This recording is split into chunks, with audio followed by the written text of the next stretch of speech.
शशि थरूर की राहें कांग्रेस से जुदा हो रही हैं। क्या शशि थरूर अगली बार जब संसद की बैठक होगी तो वो सत्ता पक्ष की ओर बैठे दिखाई देंगे? क्या शशि थरूर का कांग्रेस से मोहभंग हो गया है? नमस्कार, मैं हूं अनूप श्रीवास्तव। दोस्तों, इस वीडियो में हम बात करेंगे शशि थरूर के बारे में और एक जो भारत सरकार ने सर्वदलीय डेलीगेशन बनाया है उसके बारे में। दोनों का एक दूसरे से जुड़ाव है, कैसे है इसके बारे में हम बताएंगे आपको और इस वीडियो में इसी पर चर्चा करेंगे। आप बने रहिएगा हमारे साथ अंत तक।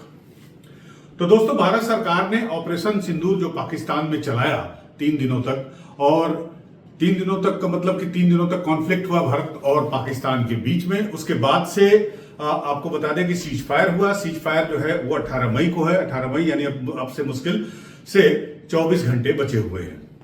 इस बीच भारत सरकार ने एक सर्वदलीय डेलीगेशन बनाया है और उस डेलीगेशन में 7 नेता हैं, सांसद हैं, जिसमें बीजेपी से 2 हैं, बैजंत पांडा और रविशंकर प्रसाद जी हैं, सुप्रिया सुले है उसमें, कनिमोझी हैं उसमें, और उसमें श्रीकांत शिंदे हैं, और इस तरह से कुल 7 नाम है। लेकिन जो सबसे चौंकाने वाला नाम है वो नाम है शशि थरूर का।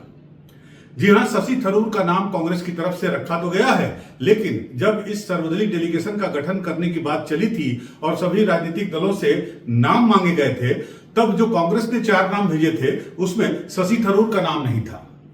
इसके बजाय आनंद शर्मा, गौरव गोगोई और नासिर हुसैन के जैसे नाम थे उसमें, लेकिन शशि थरूर का नाम उसमें नहीं था।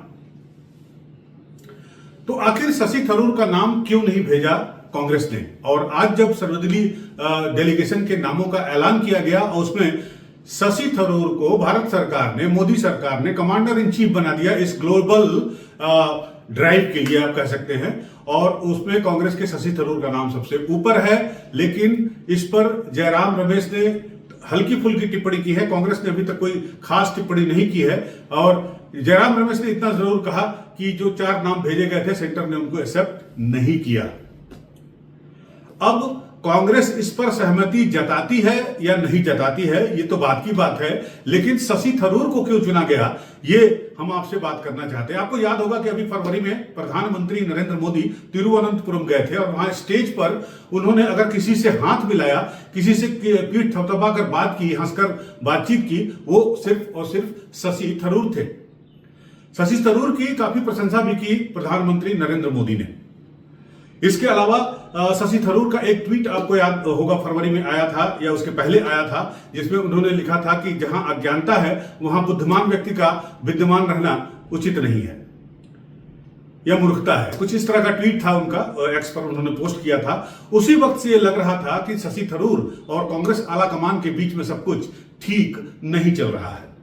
अब जबकि शशि थरूर को यह जिम्मेदारी दी गई तो शशि थरूर ने इसे विनम्रता से स्वीकार करते हुए कहा कि उनके लिए ये देश की सेवा करना है और ये उनके लिए सम्मान का है, और उसे विनम्रता पूर्वक कबूल करते हैं। यानी शशि थरूर ने आला कमान से या कांग्रेस से इस बात के बारे में कोई चर्चा भी नहीं की, उनसे कोई परमिशन भी नहीं ली, और वो इस डेलीगेशन के लिए जाने के लिए तैयार हो गया। माना जा रहा है कि ये उनका डेलीगेशन जो उनके साथ सांसद हो गए, कुल 40 सांसद हैं इस डेलीगेशन में, जिनमें 7 ये प्रमुख है, और 7 प्रमुख जो है जिनके नाम आए हैं सर्वदलीय डेलीगेशन के लिए, ये लोग अलग अलग कॉन्टिनेंट में जाएंगे। शशि थरूर संभवतः यूएस जाएंगे, और इसलिए जाएंगे कि शशि थरूर यूएन में भी काम कर सकते हैं, यूनाइटेड नेशन में काम किए हैं, उनके संपर्क काफी अच्छे हैं, इंग्लिश बहुत अच्छा बोलते हैं, व्यक्तित्व उनका काफी प्रभावशाली है, और एक तरह से इस वक्त उनका इंक्लाइनमेंट बीजेपी सरकार की तरफ है, या यूं कहे भारत के प्रधानमंत्री नरेंद्र मोदी की तरफ है।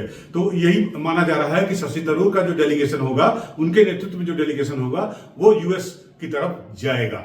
कनिमोझी रशिया की तरफ जाएंगे, बाकी लोग जगह जगह जाएंगे, और सबका डेलीगेशन का जाने का समय और जाने की जगह सब कुछ तय हो चुकी है।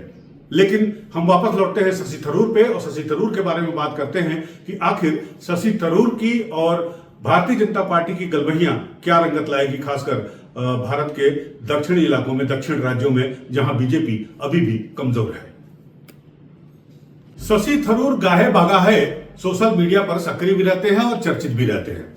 शशि थरूर को अपने पाले में खींचने का ये अवसर संभवतः बीजेपी के लिए सुनहरा साबित होगा, क्योंकि आने वाले दिनों में तमिलनाडु में चुनाव होने हैं और शशि थरूर केरल से आते हैं और शशि थरूर जैसे व्यक्तित्व, शशि थरूर जैसे अंग्रेजी बोलने वाले और शशि थरूर जैसे एक्सेप्टेबल, जो सबको स्वीकार है और सब सारी पार्टियों में जिनके संबंध है, सभी नेताओं से जिनके संबंध है, ऐसे एक पुल की जरूरत कह लीजिए या अंग्रेजी में कहिए तो ब्रिज की जरूरत है भारतीय जनता पार्टी को साउथ में अपना पेनिट्रेशन और बढ़ाने के लिए, चाहे वो केरल हो, चाहे वो तेलंगाना हो और चाहे वो तमिलनाडु हो। लिहाजा शशि थरूर पर जो अभी दांव खेला है बीजेपी ने, वो निश्चित रूप से रंग दिखाएगा। शशि थरूर ने अभी तक सत्ता पक्ष ज्वाइन करने की बात नहीं कही है। सत्ता पक्ष के बारे में उन्होंने ये नहीं कहा, उन्होंने इतना जरूर कहा है कि प्रधानमंत्री नरेंद्र मोदी की उन्होंने प्रशंसा में 2 शब्द जरूर कहे हैं, लेकिन अभी तक उन्होंने ऐसा कोई सॉलिड इंडिकेशन नहीं दिया है कि वो भारतीय जनता पार्टी ज्वाइन करेंगे। लेकिन पिछले 3-4 महीनों से जो कुछ चल रहा है शशि थरूर को लेकर और जिस तरह से पार्टी में उनको साइडलाइन किया गया है, उनकी बातें नहीं सुनी जा रही हैं। आपको याद होगा कि 22 में जब अभी पिछले जब मल्लिकार्जुन खड़गे चुनाव जीत कर आए थे, कांग्रेस पार्टी के अध्यक्ष का जब चुनाव हुआ था, तो शशि थरूर उनके विपक्ष में खड़े हुए थे। वो चुनाव हार गए थे, लेकिन उस वक्त भी कांग्रेस ने उन्हें हाशिए, उसी वक्त से कांग्रेस ने उन्हें हाशिए पर रखना शुरू कर दिया था। शशि थरूर ने उस वक्त कहा था कि लोकतंत्र है, पार्टी में भी लोकतंत्र है, तो लोकतंत्र में सबको चुनाव लड़ने का अधिकार है। लेकिन ऐसा होता नहीं है। अगर आप बात करें कांग्रेस पार्टी के कल्चर की बात करें, कांग्रेस पार्टी के इतिहास की बात करें, तो कांग्रेस पार्टी में जो अध्यक्ष अगर कोई पद चुनाव लड़ता है अध्यक्ष पद का, तो सर्वसम्मति से उसको अध्यक्ष ऑलमोस्ट चुना जाता है। बहुत कम ऐसे अवसर हुए होंगे जब कांग्रेस में अध्यक्ष पद के लिए चुनाव किया गया हो। तो शशि थरूर ने जब चुनाव लड़ने की बात कही तो काफी कांग्रेसी नेताओं के भौहें तन गई, खासकर उन नेताओं के जो 10 जनपद के बेहद करीब माने जाते हैं। और उसी वक्त से शशि थरूर का पार्टी से मोहभंग शुरू हुआ और पार्टी ने उनको साइडलाइन करना शुरू किया। बीच बीच में शशि थरूर ने कई ऐसे बयान दिए जिससे ऐसे लगा कि वो अपने आप को कंफर्टेबल नहीं फील कर रहे हैं कांग्रेस पार्टी में।